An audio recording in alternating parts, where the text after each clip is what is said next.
आप कहते हो कि मंदिर से जाते समय नंदी के कानों में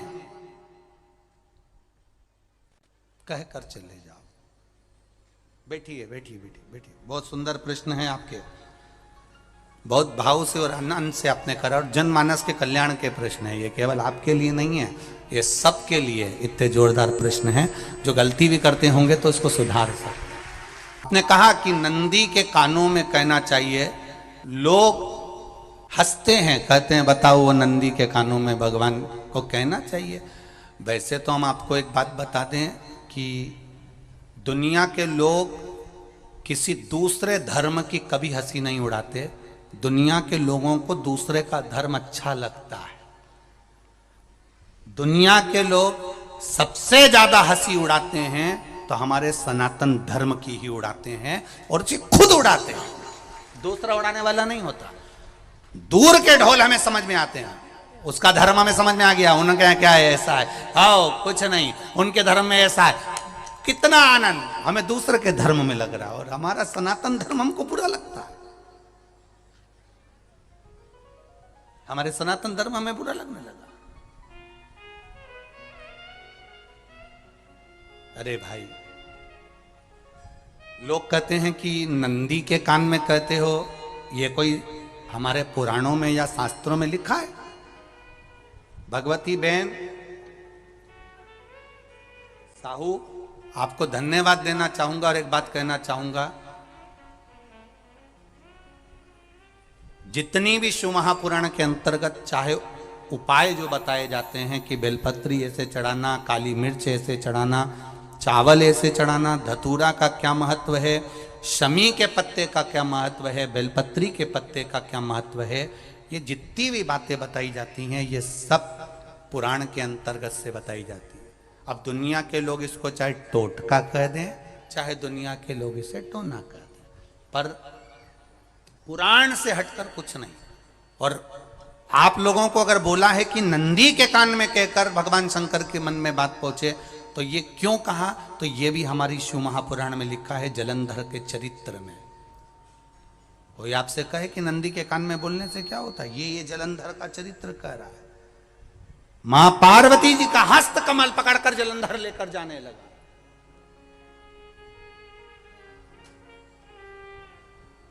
वृंदा का पति लेकर जा रहा।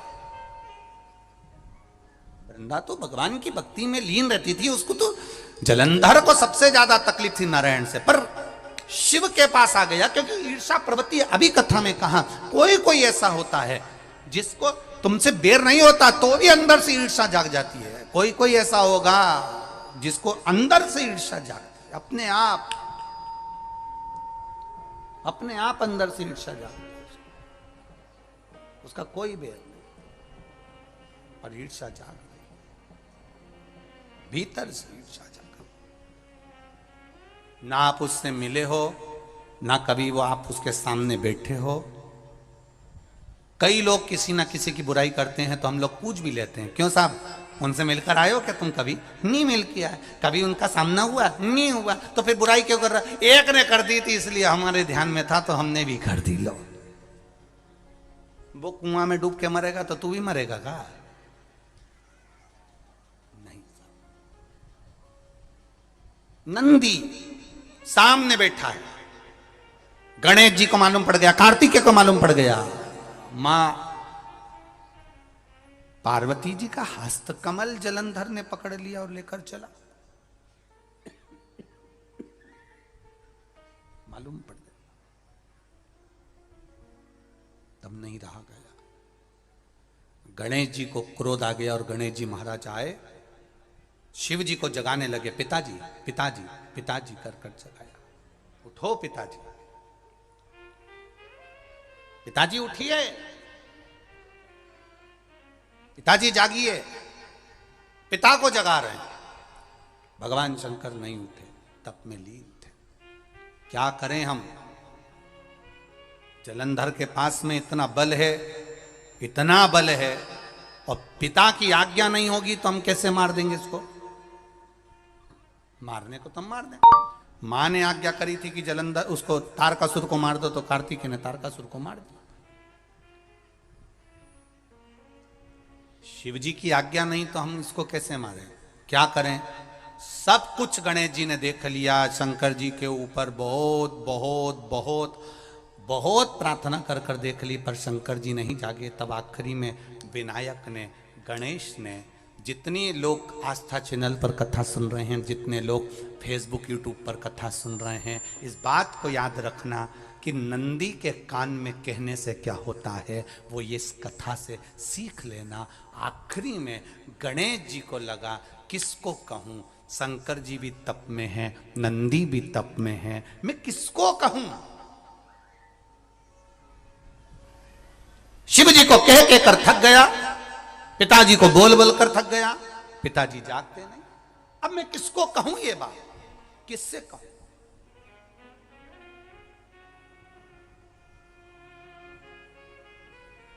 विनायक गए सीधे अब नंदी के पास में। नंदी भी तप में लीन थे, शंकर जी की ओर मुख था, शंकर जी की ओर मुख था। गए और जाकर तुरंत विनायक ने नंदी के कानों में जाकर कहा, नंदीश्वर, मैया का हाथ पकड़कर जलंधर लेकर जा रहा है, पिताजी तप में लीन है, कृपा करिए ना। बस केवल नंदी के कान में कहा, गणेश जी दूर हट गए। नंदी के कान में कहा, शंकर जी के नेत्र खुल गए, शिव जी के नेत्र खुले। ध्यान देना जरा, इस शिव महापुराण की, आशुतोष शिव महापुराण की कथा, जो कथा यहां कही जा रही है, यह कथा पहले के चरित्रों में सुनने को नहीं मिली होगी। जरा ध्यान देना इस संवाद पर, जितने लोग आस्था चैनल पर, जितने फेसबुक यूट्यूब पर सुन रहे हैं। सनातन धर्म की हंसी उड़ाने वाले कह देते हैं नंदी के कान में कहने से क्या होता है, नंदी के सामने जाकर बोलने से क्या होता है, नंदी के पास बैठकर बोलने से क्या होता है, नंदी के पास बैठकर शंकर जी का मात्र दीदार करने से क्या होता है, दर्शन करने से क्या होता है। वो अच्छे से समझ लेना, जो लोग सनातन धर्म पर उंगलियां उठाते हैं वो अच्छे से समझ लें इस बात को।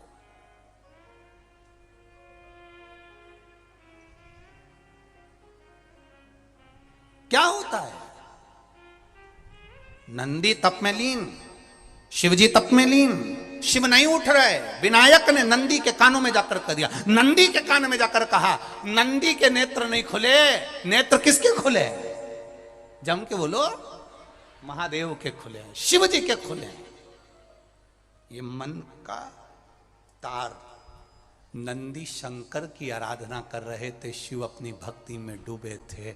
यहां कहा, यहां पहुंचा, जो दिल में था उस तक बात पहुंच गई। नंदी के दिल में शिव थे, तुम कहे, नंदी ने शंकर तक बात पहुंचा दी। वो सूत्र जो बंधा था दिल से दिल तक का, वो पहुंच गया। वो सूत्र जो दिल से दिल तक बंधा हुआ था, मन से बंधा हुआ था, खबर वहां तक पहुंच गई, खबर पहुंच गई। लुटाइए, ये मौका मिला है आनंद का, दिल से प्रेम लुटाओ। नंदी से कहा, नंदी ने देवादिदेव महादेव से नहीं कहा। केवल नंदी आंख बंद कर कर बैठे थे, कहते से ही भगवान गणेश के शब्द शिव जी तक पहुंच गए। शिव जी के नेत्र खुल गए और उन्होंने जलंधर के पास पहुंचकर पार्वती जी का हस्त कमल छुड़वाया। जरा विचार करिएगा, आप नंदी से कहते हो मेरे महादेव तक बात पहुंच जाती है। आपको केवल नंदी से प्रेम से कहना है, नंदीश्वर, मेरे बाबा, ए मेरे बाबा, आप रोज शिव जी को लेकर भ्रमण पर निकलते हो, मुझे बहुत दुख है, आप मेरे दुख को मिटाने के लिए मेरे दरवाजे पर क्यों नहीं आते? नंदीश्वर से कहा, शिव जी तक बात पहुंच जाएगी, शंकर के नेत्र आपके लिए खुल जाएंगे और महादेव आपके यहां खड़ा मिलेगा, मेरा महादेव आपके पास में खड़ा मिलेगा। आशुतोष शिव महापुराण की कथा कहती है, लोग कहते हैं नंदी को कहने से क्या होता है, ये शिव पुराण कह रही है, कहा वहां तक पहुंचा, दिल से दिल का कंटेक्ट। हम कई बार कहे आपको, आप लोगों ने सुना होगा शिव महापुराण में कि बहुत दुख हो जिंदगी का, बहुत दुख तकलीफ। जैसे वो बहन ने लिखा, मेरे कर्जे में लदालूम हो गई, तकलीफ बढ़ गई, शरीर का रोग था, 15-20 साल हो गए, आराम नहीं, बेटे भी व्यसन में डूबने लगे क्योंकि कर्जा बढ़ गया। टेंशन में रहेगा आदमी तो गलत संगत की ओर चला जाता। व्यसन में आदमी पड़ने लगा, केवल टेंशन के चक्कर में। और आखिरी में हुआ क्या? शिव तत्व को जाना। आपसे भी निवेदन है, जब दुख की घड़ी अपार हो, समस्या बड़ी हो, बहुत तकलीफ हो, बहुत कष्ट हो, एक लोटा जल जब महादेव को चढ़ाने के लिए जाओ, चढ़ाकर 2 क्षण मंदिर के अंदर नंदी के पास 2 क्षण बैठकर मेरे महादेव को निहारना। अपने दिल की बात उसके पास में बैठकर नहीं भी कहोगे ना, तो नंदी के पास मात्र बैठ भी गए, उस नंदीश्वर के पास मात्र बैठ गए, तो वो तुम्हारे दिल की बात समझ जाएगा। तकलीफ बढ़ गई ना, कोई बात नहीं, दवाई खाओ, डॉक्टर को दिखाओ, पर एक बार उस जल को शिव जी पे चढ़ाओ। चढ़ाकर जल लेकर जब घर जा रहे हो, 2 क्षण मेरे नंदीश्वर के पास में बैठ जाओ। नी भी कुछ कहना है मत कहो, एक बार उसके करीब में बैठकर दिल से, मन से मेरे महादेव से जो कहना चाहती हो, बस मन में भी धर लिया, तो मेरे नंदी ने सुनकर वो महादेव से कह दिया, दुनिया का सबसे ज्यादा तप करने वाला, समाधि में लगने वाला, साधना करने वाला, व्रत करने वाला, उपवास करने वाला, तप साधना में लीन होने वाला कोई है तो वो नंदीश्वर है, जो शिव जी के सामने बैठकर उनके सामने हमेशा सामने मुख कर कर तप में लीन रहे।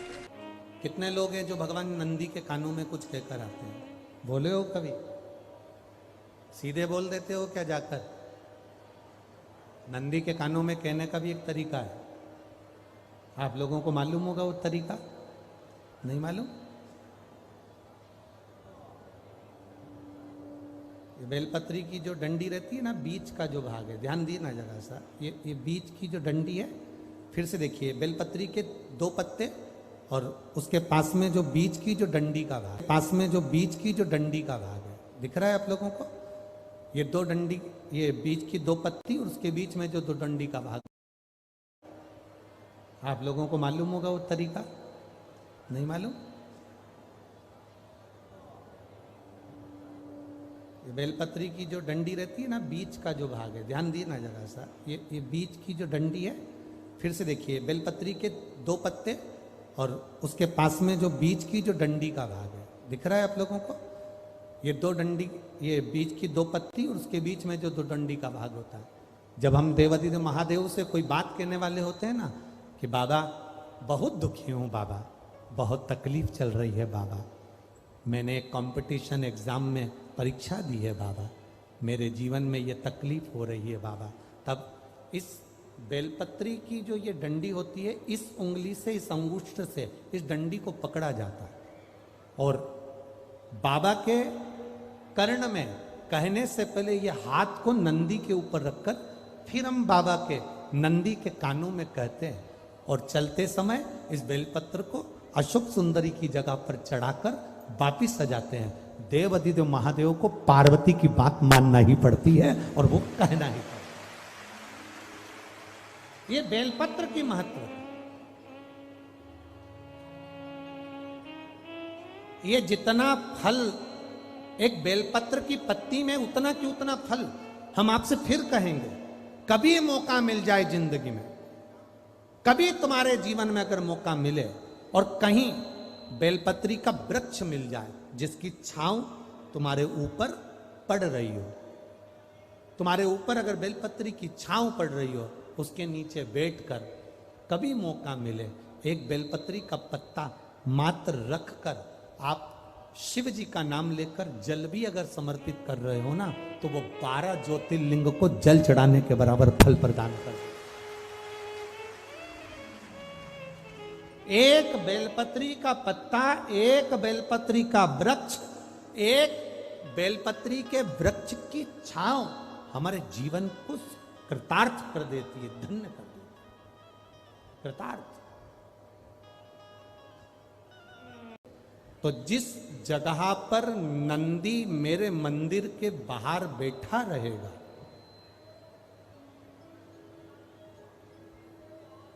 नंदी जिस जगह पर मेरे मंदिर के बाहर बैठा रहेगा, सुयशा उसके कर्णों में कर्णों के करीब में तू स्वयं विराजमान रहे।